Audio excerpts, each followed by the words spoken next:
Okay, so good afternoon and welcome to this seminar of CTS. So as you know, today we have a speaker, our colleague Arnaldo Batista, and he will present some advanced techniques in signal processing applied to healthcare, the specific focus on pregnant women. But I think the techniques might be able to be generalized to other applications. So welcome, Arnaldo, and now the floor is yours. Okay, thank you. I'm going to share the screen, and I will also switch off my videos because I have the feeling that that will increase connection speed and will be better.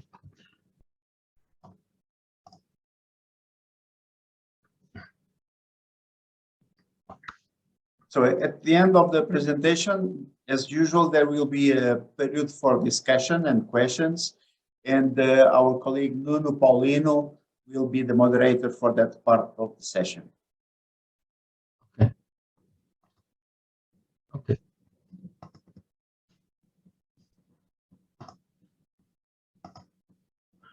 Okay. Can I ask if you can see clearly the screen? Yes. Okay. Okay. Okay. So good afternoon. My name is Arnaldo Batista, and I will be making a presentation about uterine electromyography processing for pregnancy monitoring. The main two institutions involved in this project are Nova Medical School and also Nova School of Sciences and Technology, the Department of Electrical Engineering as well. Okay. So these are the main institutions involved in this project. I also am an invited member of CTS. So CTS is also involved in this project. Collaborator member of CTS. So I will now present, just a second. I'm going to do now a fast introduction before presenting the electrohysterogram. That is the main aim of this presentation. So a significant component of pregnancy monitoring is about following uterine contractile activity. That is an important signal that provides essential information about pregnancy status. The most popular methods in clinical setups are for contractile activity monitoring are the intrauterine pressure and the tocogram. Both of these methods have some drawbacks that I'm going to enunciate now. The intrauterine pressure, it is considered to be the gold standard for the monitoring of uterine contractions, and enables the assessment of both the occurrence rate and intensity of the contractions. It is, however, invasive, is highly invasive. So the intrauterine pressure catheter requires rupture membranes prior to catheter insertion, and therefore only used in labor cases. It's not for pregnancy monitoring, and that is a problem. It carries risks of placental and fetal damage, infection, and uterine perforation. But this method is actually the gold standard for uterine contraction monitoring. The external tachography is non-invasive, is the most used method in hospitals. All hospitals use tachogram. It's inaccurate for subjects with a BMI, high BMI index. The technology has remained essentially unchanged since the 60s and is based on a sensor, a movement sensor, a strain gauge. There is a mismatch between the tachogram amplitude and the strength of the uterine contraction, and this leads to degraded predictive value. And The tocogram in hospitals is basically used only as a uterine contraction occurrence meter. So it's not the adequate methodology to screen preterm labor, and I'm going to mention that later, that preterm labor risk evaluation is a big area of research here. And also it may be uncomfortable to be used, not only the sensor itself, but also the band that stays around the waist, the women's waist. Many women complain about it. So in this respect, the electrohysterogram was introduced as a replacement to the TOCO and to the IUPC. So it's an electrical signal arising from the uterine contractile activity. So it is basically a uterine electromyogram. The uterus is a muscle. It's called the myometrium, and it is obtained in the abdominal surface, so it's completely non-invasive. In the picture, we can see that several research groups use different electrode configurations as seen in the features. So there is not yet a standard. Everybody uses different configurations. Just an overview very rapidly about the uterine electromyography, or also called the electrohysterogram, EHG, is a direct electric projection of the myometrial trigger and propagation phenomena, contains the innermost information about uterine contractile activity, and allows for preterm risk evaluation, is one of the most relevant obstetric conditions, allows for non-invasively obtaining the intrauterine pressure. This is important as well, contributes to a better understanding of uterine electrophysiology, allows for home pregnancy monitoring, which is a hot topic these days through the smartphone or computer. So that does not require mechanical sensors. It's non-invasive and non-intrusive, easily obtained, is like the ECG. So doing the EHG is like doing the ECGs, just put the electrodes and you record the signal, and can be obtained as early as 20 weeks of gestational age. And also, this is a very important thing, you can obtain in certain conditions the fetal electrocardiogram from this signal. The other flagship that normally the researchers and the companies use to use the EHG is that the body mass index has low impact on the EHG amplitude. So subjects with high body mass index have very good EHGs. So this is good for monitoring these subjects. It's not like the tocogram, where the fat layer between the uterus and the toco introduce attenuation in the contractions. So just briefly, the history of the EHG was introduced in the 50s, but the progress was delayed to the low amplitude of the biosignals. And also the action of the noise interferences.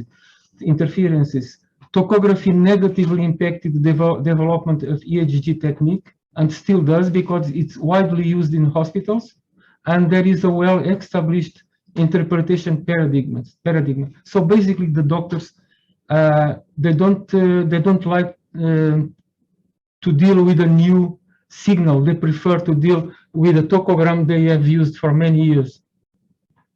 But recently, the widespread of high-resolution acquisition systems and personal computers added to the application of signal processing techniques, improved the EEG recording, and the EEG is now being used to monitor pregnancy. These advantages of the EEG is that it's a complex electromyographic signal, requires the application of a set of techniques that often fall in the category of advanced signal processing, is not yet widely used in hospitals, and there are no standards regarding the acquisition parameters like sampling frequency and electrolocation. So it's time now for us to see EHG is the red plot on the top. So this is the signal that has been acquired in the surface of the abdomen. We can see energy bursts. These are contractions. The contractions, it's not possible to differentiate visually between the contractions categories because the contractions have at least 3 different categories. So in this work, we decided to reduce the complexity of the signal by estimating the energy, and we got 5 different estimates. Is the 5 plots below the red plot, using the Tiger energy, the RMS, a sliding window RMS, the squared RMS, the Hilbert transform, and the wavelet transform. And there is something very interesting is that the last plot is the tokogram, the one that we don't like, or the one that we think is going to be replaced in 5 to 10 years. You can see that there are 3 contractions that are being detected through the EHG, and they are not in the tokogram. Like this one here, this here. I hope you can see the mouse. Okay, I hope so. So this contraction here that has been detected in 3 of the energy estimations is not in the TOCO. However, it hasn't been detected in the Tiger energy estimator. And also this one on the right, this arrow on the right, has been not detected on the TOCO. So the tokogram is basically missing contractions. So the question is now, are these systems already commercially available? Yes. The figures represent some of the commercially available uterine monitors systems that use the EHG. So these are new companies. These systems have the FDA and the CA mark, so they can be used in the hospitals in Europe and in the US.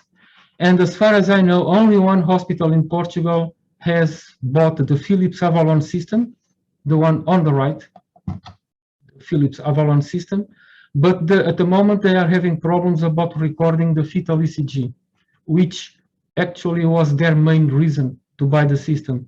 So the flagship of the EHG-based systems is that the EHG is not greatly attenuated for subjects with a higher BMI index. Please see the Monica Health Scare, the photo there. They are just telling that. And that is true. And that is very good for the doctors because the doctors don't spend too much time monitoring subjects, women with a high BMI index, because TOCOs fail to monitor these subjects correctly. We have here also on the left corner, here, we have the NEMO system, is a Dutch system. And this is the biorhythm Femin is the only truly home-based system using the EHG with Wi-Fi connection to the smartphone. So all the algorithms are running in the smartphone, and the signal goes from via Wi-Fi to the smartphone. The acquisition system, it is on the box on the belly. I'm not sure if this system does the fetal ECG, but I think it doesn't. Okay, what remains to be done? If there is already commercial systems, is there any space for the researchers? There is a lot of space. First of all, implementation of clinical validated algorithms for preterm risk evaluation. And preterm is about 10% of births. So it's the most significant condition for a prenatal condition. It is a big problem. And it is increasing for reasons that are not yet quite understood. If the preterms, they survive, there is a higher rate of morbidity. So that is also a problem. So if one could predict preterm, that would be very important, because many women, they don't have any risks for preterm birth, and they have preterm. So we don't know why exactly that is happening.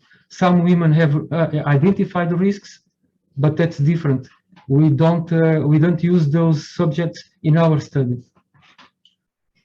So the other thing is it's IUP estimation, intrauterine pressure robust estimation, because this is the gold standard, but the original one is invasive, as I have mentioned before, so precluding the invasive procedure. The other thing that is very, very important is a robust fetal electrocardiogram recording with clear KRSs, without being invasive, because at the moment, the most reliable technique to get the robust, the fetal electrocardiogram is invasive. It's necessary to attach an electrode to the fetus skull. So it's reasonably invasive. And then implementation of a clinically validated algorithms for labor warning systems. So you are not talking here about preterm, it's just labor. And it's important to have labor warning systems for management in hospitals or even home-based systems. And also the research part of understanding better uterine electrophysiology, because there are so much gaps that are not yet completely understood about the myometrial dynamics and mechanisms. And for this, what are you going to use in signal processing, machine learning, clustering, instantaneous frequency and bandwidth, empirical model composition, wavelets, time frequency.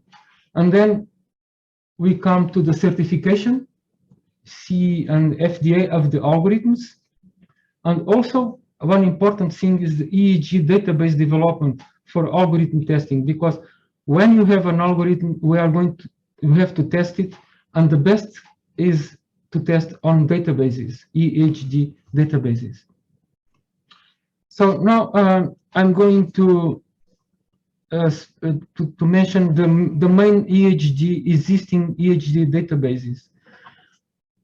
One of them is the preterm electrohistogram database from the University Medical Center in Ljubljana. The acquisition was between 1997 and 2006, only 4 electrodes. The number of subjects is 300, more or less, and only 38 preterm cases. But okay, it's not bad, 13%.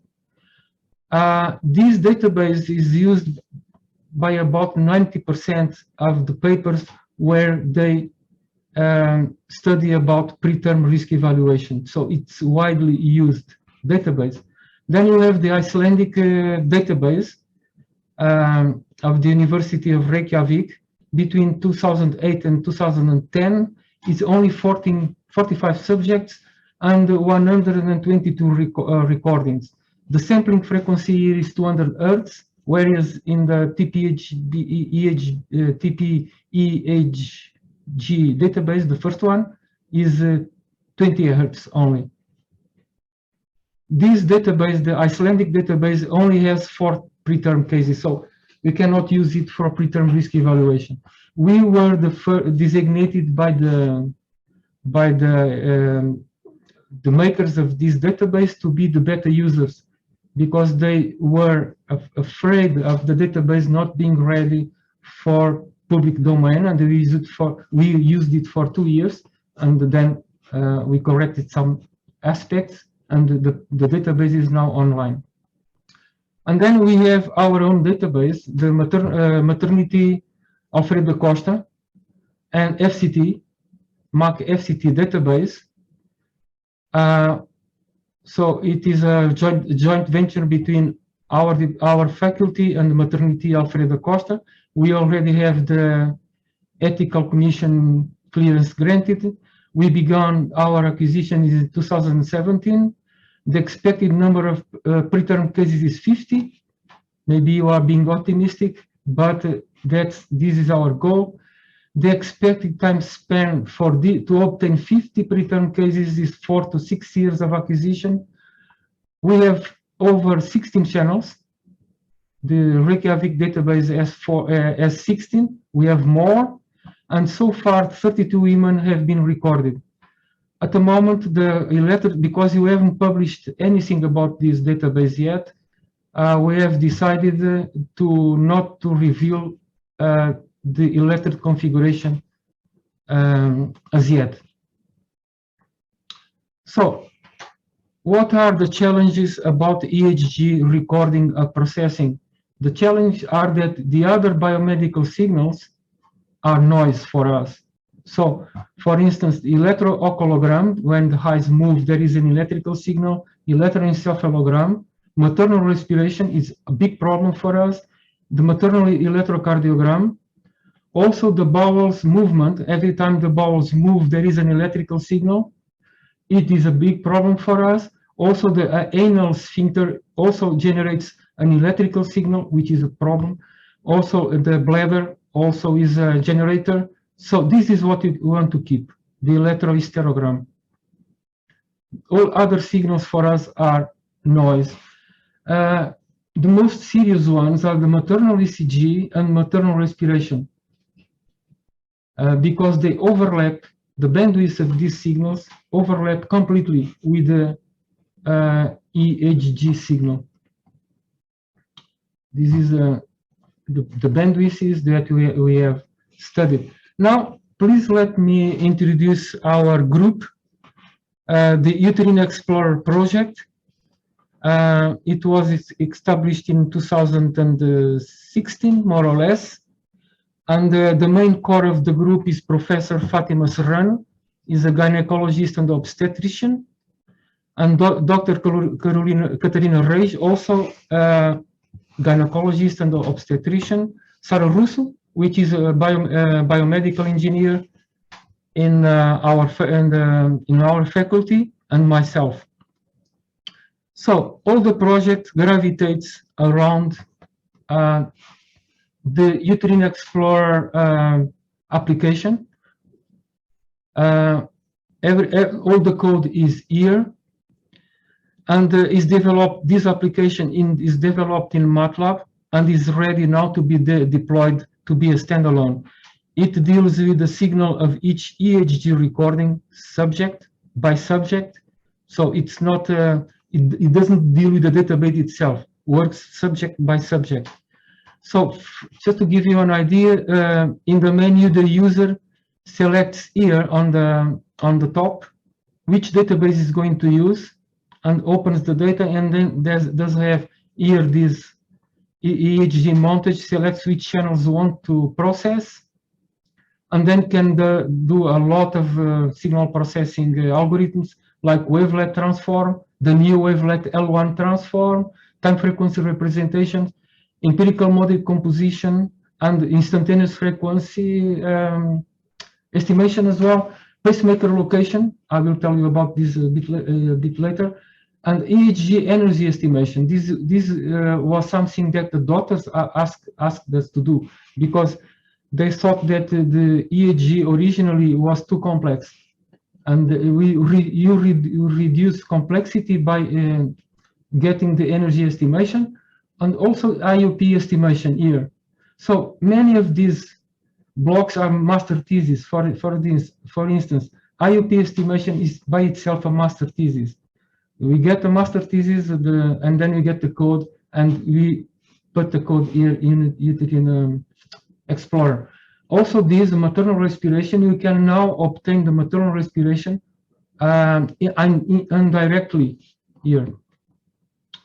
Okay, this is the block diagram of the Uterine Explorer. It's a platform for algorithm development as a modular architecture. So at the moment it goes in version V2, is the blue one, and is going to expand. Uses the concept of everything under the same roof. Is a code repository, as I mentioned. Makes code maintenance easier. And also, if you save the data, it is going to create a tall data file to be processed. So these are, of course, I didn't do everything myself. I am very much committed, but I used lots of work from the students, from master thesis, the peak students, the students of that period of PEEC, and they are not represented all here. These are just a few. This is Professor Fatima Serrano as well is here. So our motto is the students go and the code stays. But of course, it's not just they gave us a pen. They give us a pen with the code, because that code is lost.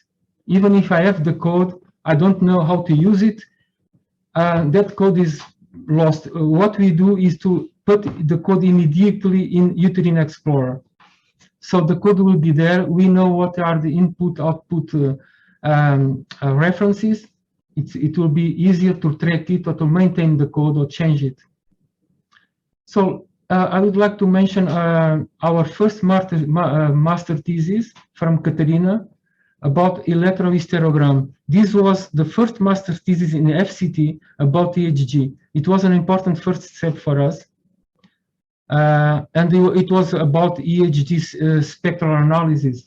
And then the second master thesis that was very important for us as well, it was Philippa. She was a previous medical student and was doing the statistical master thesis in school, in the Faculty of Science in Lisbon. And we made a joint venture, and she made a master dissertation, which was very important for us. And then she developed this as an extension of the Uterine Explorer project. We call it the Uterine Inspector, to be able to evaluate the algorithms of the detection of the contraction detection. So this was very important for us, this step. And then we published some work about the two main components of the EHG, because they were identified in the tokogram, but not in the EHG as much. And we found a spectral identification for the Braxton Hicks, because the EHG has three main components: the Braxton Hicks, the Alvarez waves, two main components. Then in this work, we were able to define that Alvarez waves are divided in two different categories: Alvarez low, which frequency is around 0.2 hertz here. The peak frequency is about 0.2, and Alvarez high, for which the peak frequency is about 0.3. We were very happy about this, because for us it was a step ahead, and we were able to understand those mysterious components in the EHG that are the Alvarez waves. Alvarez waves have been described by Alvarez, the American doctor, in the 50s, and they are very important. So then we published other work about automatic detection contraction.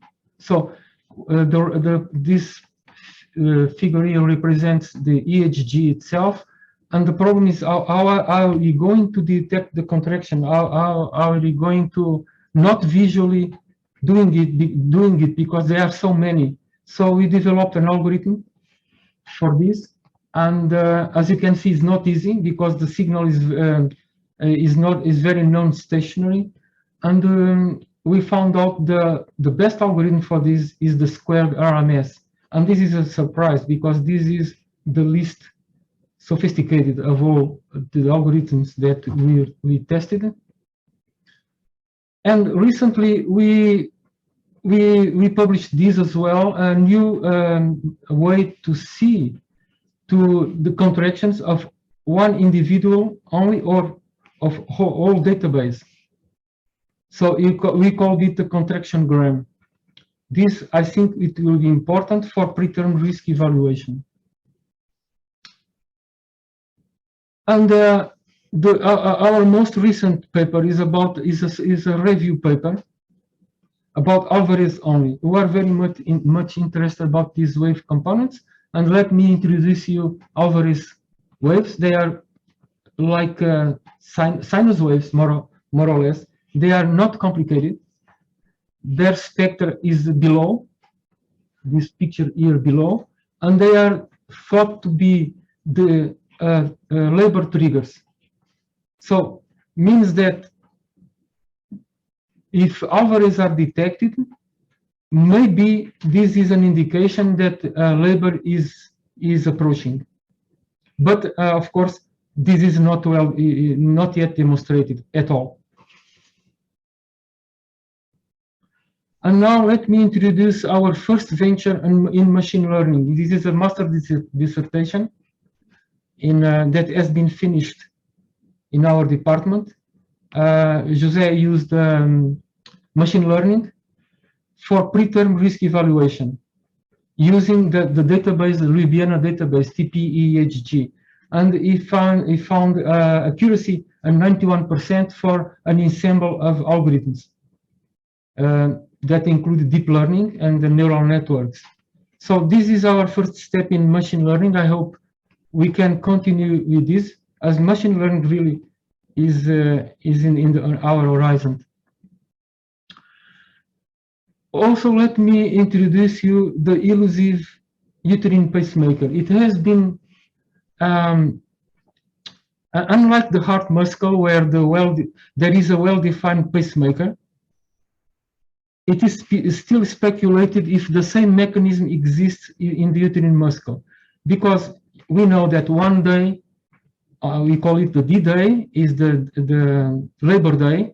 The uterine is going to contract, and the baby it will be expelled. Who in the uterine muscle begins that process? This is very mysterious, because in the heart, you know, there is the SECA node in the heart, in the auricula, that begins every beat. But in the uterus, who is going to take that decision in the muscle? So there are theory that there is a pacemaker in the uterus, and also many researchers, they said no, every cell in the uterus can be a pacemaker. So we have developed within the Uterine Explorer application uterine pacemaker estimation based on a fading energy rule, and we used 4 different metrics that are well known from the clustering and machine learning: is pair dist, Euclidean distance, city block method, and the number of matches. And this square here that you see, 4 by 4, are the electrodes location. And the red dots, the black dots on the left are the possible location of the uterine pacemaker, if there is an uterine pacemaker. For us, for most of our observations, the pacemaker is on the right side of the uterus, which concurs with some authors. But other authors say there is no uterine pacemaker. So some extra work is needed here, because the understanding about the existence of uterine pacemaker is important for exactly the same purpose: preterm risk evaluation and understanding of the uterine electrophysiology process leading to preterm. So we are almost finishing now. We came across this paper, function paper, published in 1998, that revealed that the non-pregnant uterus also has bursts of contractile activity. It is interesting, very interesting, for the non-pregnant uterus, and they stated that the occurrence rate and energy level would depend on the uterine menstrual cycle date. So they implied that periods of lower contraction activity should be selected to increase the success rate in vitro fertilization. So immediately this caught the attention of everybody in the in vitro fertilization research area, because success rate is important to be kept high, because this is expensive. Every time in vitro fertilization fails is wasted money, is a lot of psychological weight on the parents, is another failure. So this paper caught a lot of attention. And recently the EHG has been pointed out as the perfect tool to help to validate the best time to perform embryo implantation. Because what might happen is that when the embryo implantation is done, the uterus is contracting excessively. So this will help us to state what is the best date to make the implantation. Also, there is some secrecy between the research groups recently about the optimal electrode location for this task, because now the uterus is not pregnant, so the volumes and the areas are smaller. Where are you going to put these electrodes is a problem. And this is an open question yet. It is often possible to find embargoed theses about the subject. So there is research, but then they don't want to reveal the electrode's location. So we have done a bit of our own work on this. We have used just a second, sorry.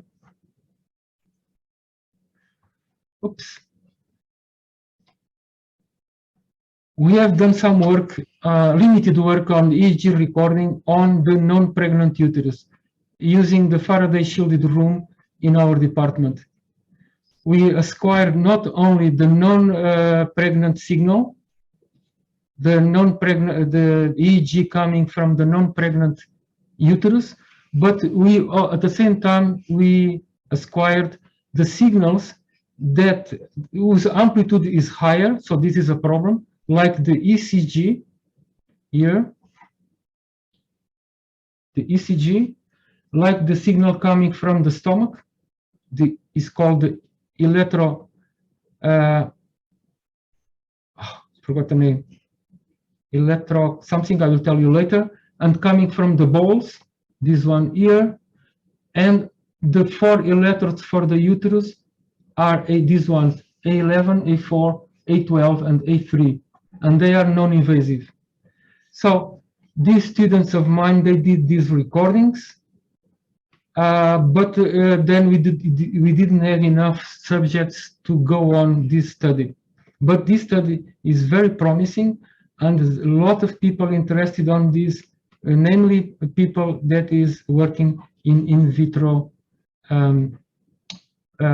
fertilization.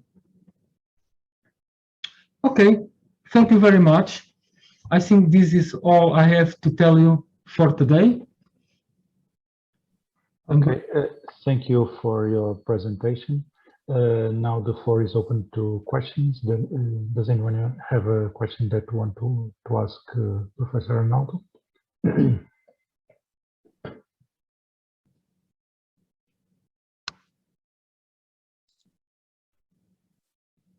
I can start with a comment and the question of a general nature. Of course, this is not my area, so I'm not able to ask any relevant question about the work itself. But the first comment is, I'm very impressed by the work that you are doing, namely in 2 aspects. One on the creation of this database, national database. I think it's very relevant, so I wish you very great success with it. The second point is, I think you are using an excellent strategy to take it to profit from the master thesis works, because being able to integrate all these modules into a system, it requires a clear strategy. It requires a very good preparation. So it's not that easy. We cannot find this often. So most of the times, the works that different students do are just lost. So I think it is really a great strategy that you are using to integrate all of this. So that is very impressive indeed. Now, the question that I have for you is the following. You are doing a work that crosses different disciplines. So on one end, you have the, let's say, electrical and computer engineering area. That is the department to which you belong. On the other hand, you have the biomedical engineering and the medicine and all of these other sectors or areas. And when we work in this multidisciplinary environment as researchers, there are always some difficulties. One is that it might be difficult to publish multidisciplinary work. So to find the right channels to publish work that integrates knowledge from different disciplines. So one part of my question is, how do you face this difficulty?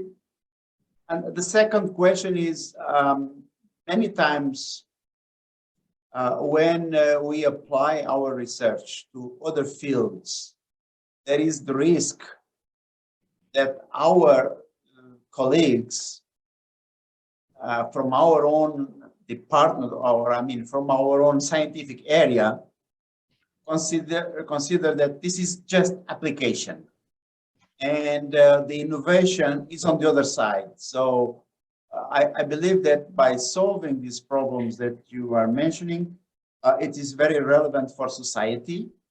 It's very relevant for biomedical people. But then the question that might be asked is, okay, and from the electrical and computer engineering point of view, or the signal processing point of view, what are the innovative aspects or the challenges that you are addressing that are also important in order to show that there are benefits for both sides? So what are your views about this? Thank you for your question, Professor Camarinha. Let me see if I can respond it rapidly and also clearly to your question, to your interesting question. First of all, I was extremely lucky to have been able to gather such a good team, because it's very difficult to work with doctors. Everybody that is working with doctors knows it, and I know it from previous experiences. But quite coincidentally, I got the team of Maternidade Alfredo Costa with Professor Fátima Serrano and also Dr. Catarina Reis, which is now doing her PhD in Oxford. And I was quite lucky because these doctors are very approachable, which is something it's not usually in doctors. They are very approachable. When they don't know, they say they don't know. That is something rare in doctors. I hope there is not a doctor around. But it's true. And we make a team. Whenever we have to decide something, we meet immediately. We don't postpone. We don't postpone. Every thesis that we are submitting or an idea for a paper, we meet to see, to know what is the opinion of the doctors. So I'm very lucky in that respect, that I have a good team. And I hope to keep this team for a long time. Also, I was lucky because Dr. Fátima Serrano is also a lecturer in the Faculty of Medicine. So she has research interests as well. And Catarina, the other obstetrician, also has research interests because she's doing the PhD now. So in that respect, I try to keep this group. I don't want to lose them. I hope they think they don't want to lose me as well. So the other thing that Professor Camarinha has asked about publishing, there are lots of magazines about this where we can publish this work, biomedical engineering magazines, that great quantity. And if you have a few publications, it's not that the problem is not that. I have to tell that. I cannot use that as an excuse. There is lots of publications for this. What is happening recently, there is with the pandemic, there is an avalanche of submissions. Completely, it's overwhelming. The magazines are not coping with avalanche of submissions, and in some way we are in the middle in that respect. About the strategy to the Uterine Explorer project, I think the secret here, and I want to keep modest here, is that someone has got to be the code curator. If there is not a person that is able to deal with the code and to code with the students, and this project wouldn't be possible. Someone has got to be the curator, the code curator. Otherwise, the code is really lost. As I told, it's not just the student leaving us a file, sending us by email a file with the code. That code is lost. The code should be immediately set up in other platform where he's going to work with the other modules. So yes, I'm very proud. I don't want to be being able to have such a good students, really. By coincidence, Filippo was one of them, and all of the other students. They were really, and they always will be in my heart. That's for sure. I will always remember about every one of them, all their failures and successes. It will be really very good. I think I replied to Professor Camarinha's question, I think. Thank you.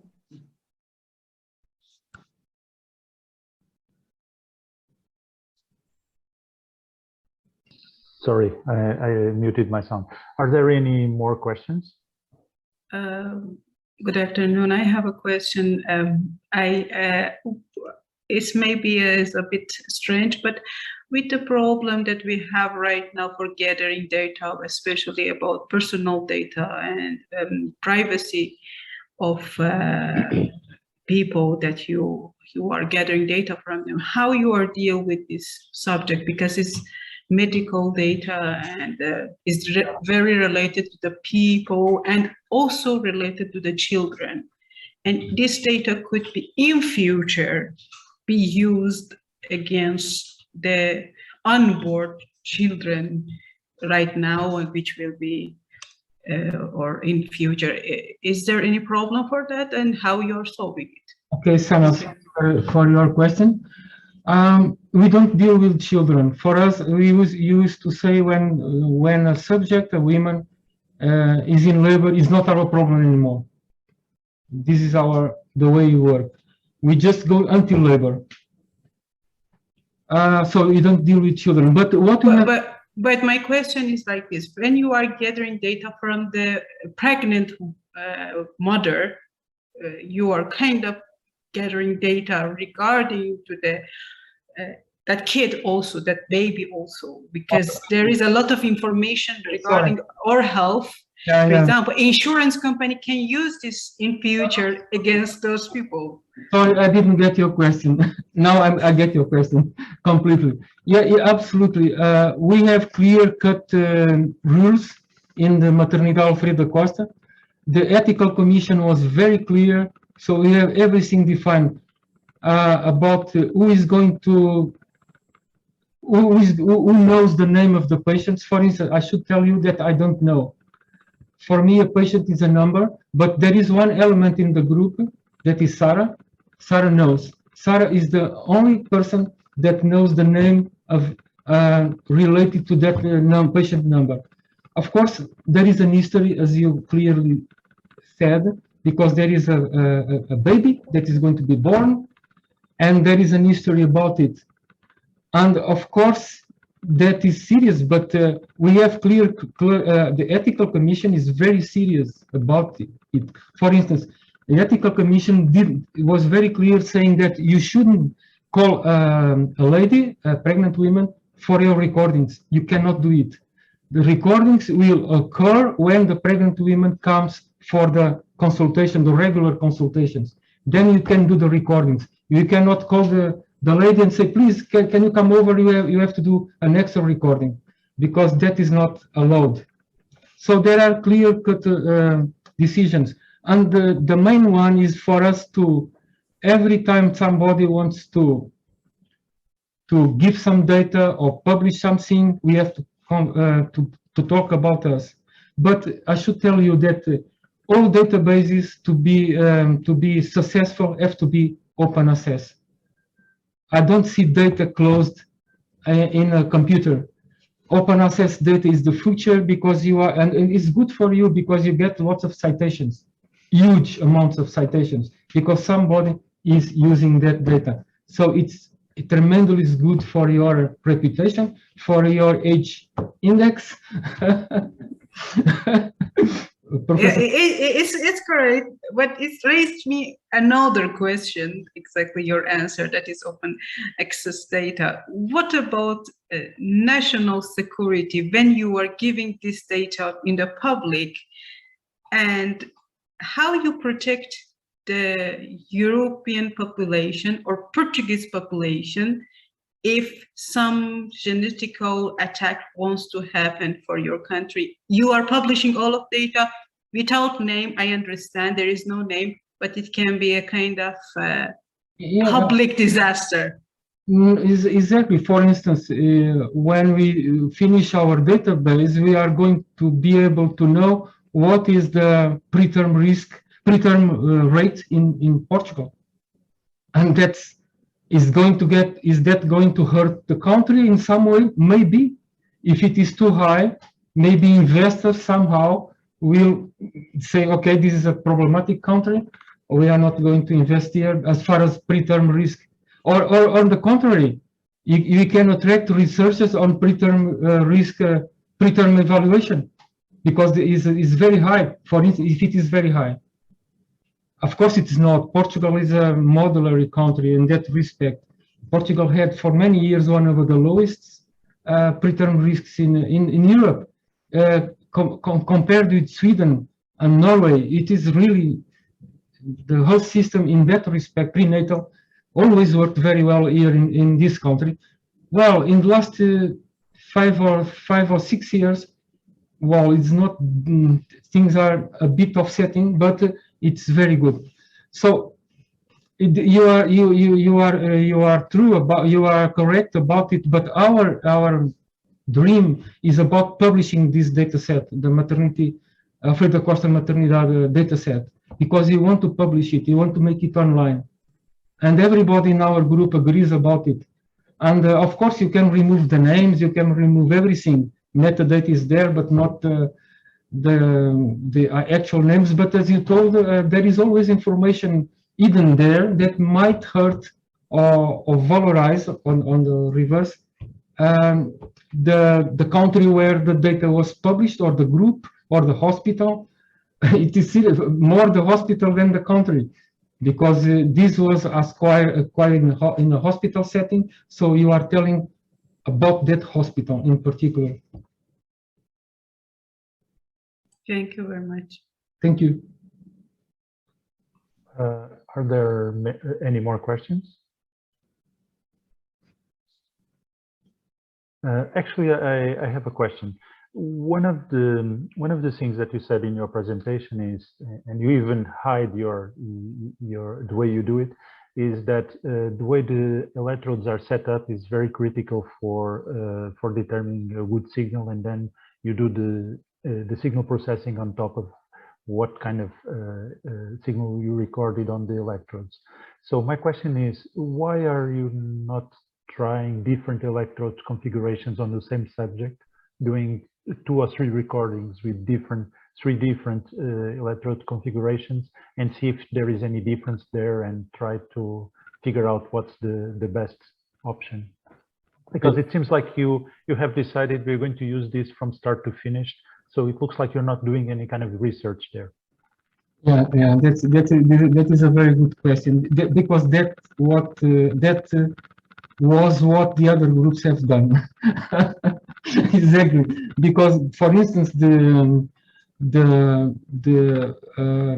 Icelandic database, they just use the square 4x4, and it's the most used database in the world, EHG database. Everybody agrees that it's not the best electrode geometry, but that's what we've got. And the other database, the TPH EHG, only has 4 electrodes, and one of them is ground. So you only have 3. See, clearly, they didn't make the best decisions, and that is a problem. When you begin a database, please, it's good to make the best decisions as far as acquisition parameters like the sampling frequency and what system are going to use, what's the noise level, and so forth. Regarding your question specifically, I don't want to enter in details here because Sarah would kill me. She is the one that, please don't tell everything, not the electrodes. While you don't publish anything about this, keep quiet about electrodes. But she's not around. So, okay, I will tell you that the geometry that Sarah has selected with our approval has lots of electrodes, lots of it, more than 16. So basically all the configurations are there. You just select which electrodes you want, and all the configurations are there. Okay, so basically what you're doing is that you're trying everything at the same time in a single measurement. You don't need to do separate measurements. Absolutely. Okay, I understand. Yeah, and no, there was another problem, is that the patient comes once and comes twice, maybe 3 times and no more. If you lose that patient, is lost. So it is not the case, okay, now I want another measurement, come Thursday. No, the ethical commission says no, that's not possible. Okay. Okay, thank you. Are there any more questions?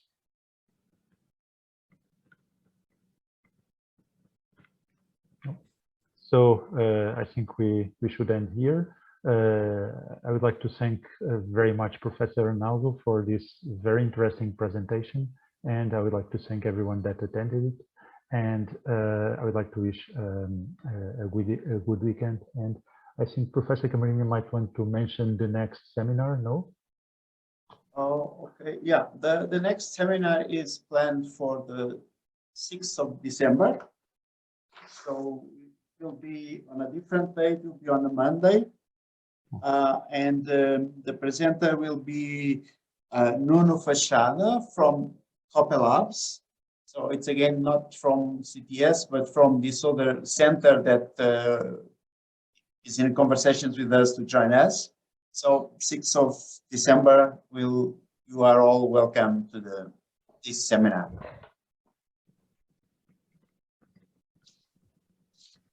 Thank you very much for all of you for being here. And thank you, Professor Camarino, and to Nuno as well.